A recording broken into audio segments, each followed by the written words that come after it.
Everyone, welcome back to my channel win in life with Mukta. आज के इस video में हम रिसर्च के एमसीक्यू सॉल्व करेंगे।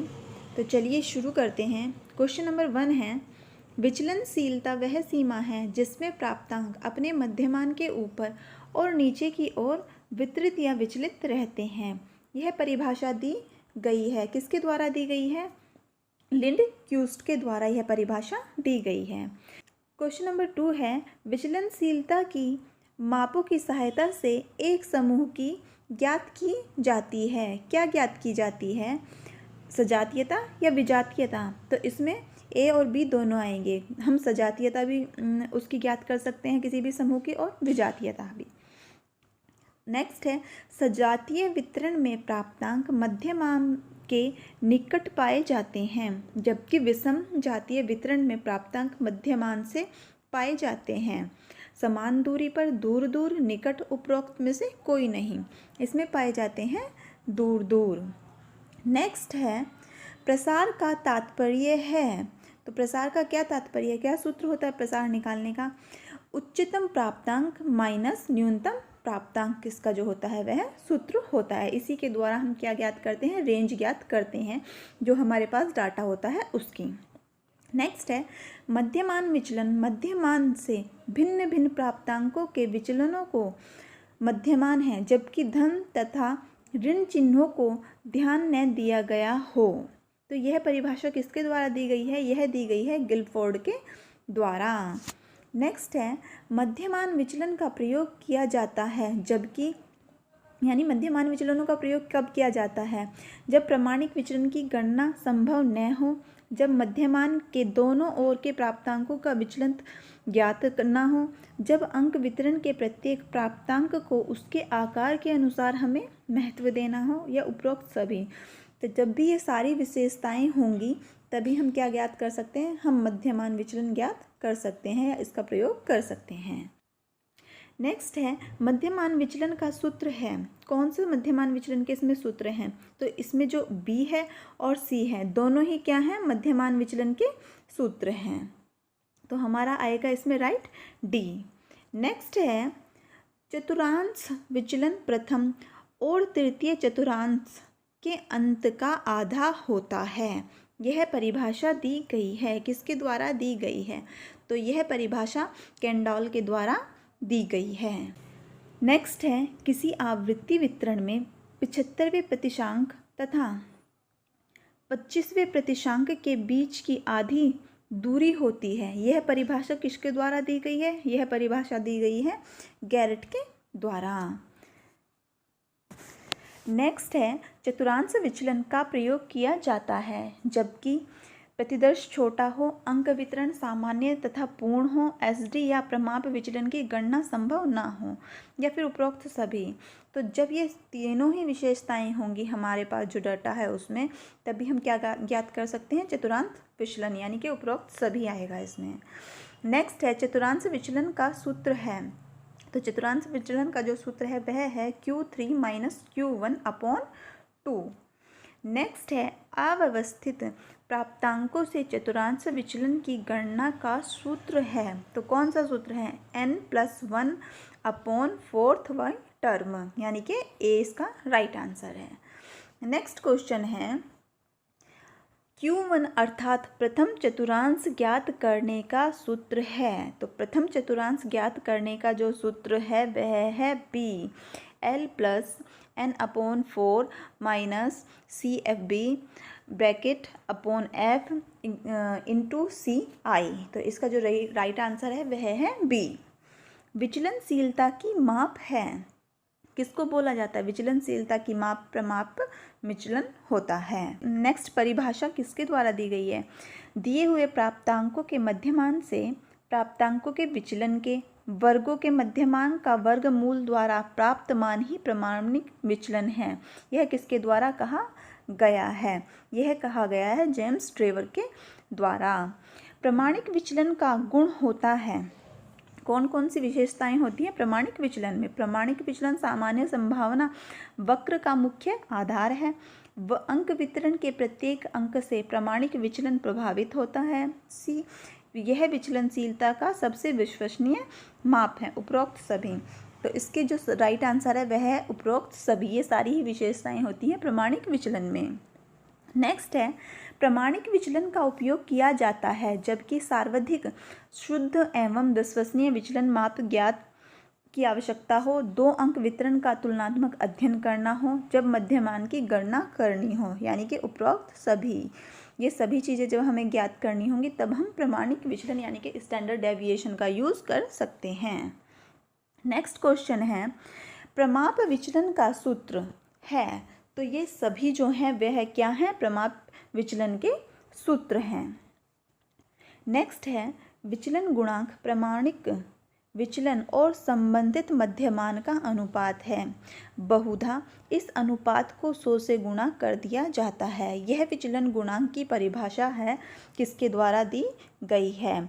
तो यह परिभाषा दी गई है गिलफर्ड के द्वारा।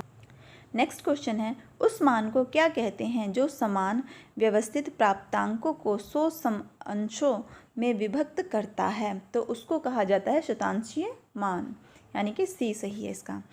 शतांश मान की किसी समूह में उस बिंदु या प्राप्तांक को सूचित करता है जिसके नीचे समूह के प्राप्तांकों का एक निश्चित प्रतिशत होता है। यह परिभाषा किसके द्वारा दी गई है? यह गिलफर्ड के द्वारा दी गई है।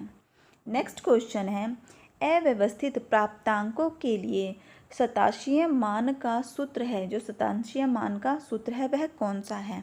तो वह है ए। नेक्स्ट है व्यवस्थित। अभी हमने अव्यवस्थित का पढ़ा है, अब हम पढ़ेंगे जो व्यवस्थित हमारे पास डाटा होता है उसके लिए शतांश मान का कौन सा सूत्र है। तो वह इसके अंदर जो दिया गया है वह है सी। नेक्स्ट क्वेश्चन है, मध्यांक चतुर्थांश मान एवं शतांश मान के मध्य संबंध पाया जाता है। तो उपरोक्त ये सभी आएगा, सभी तरह के ये संबंध इसमें पाए जाते हैं। नेक्स्ट है, सहसंबंध का उद्देश्य 2 चरों में पाए जाने वाले संबंध की मात्रा का पता लगाना है। यह परिभाषा किसके द्वारा दी गई है? तो यह परिभाषा फर्ग्यूसन के द्वारा दी गई है। नेक्स्ट क्वेश्चन है, सहसंबंध 2 चरों में पाए जाने वाले संयुक्त संबंध को अंकित करता है। यह कथन है, यह कथन किसके द्वारा दिया गया है?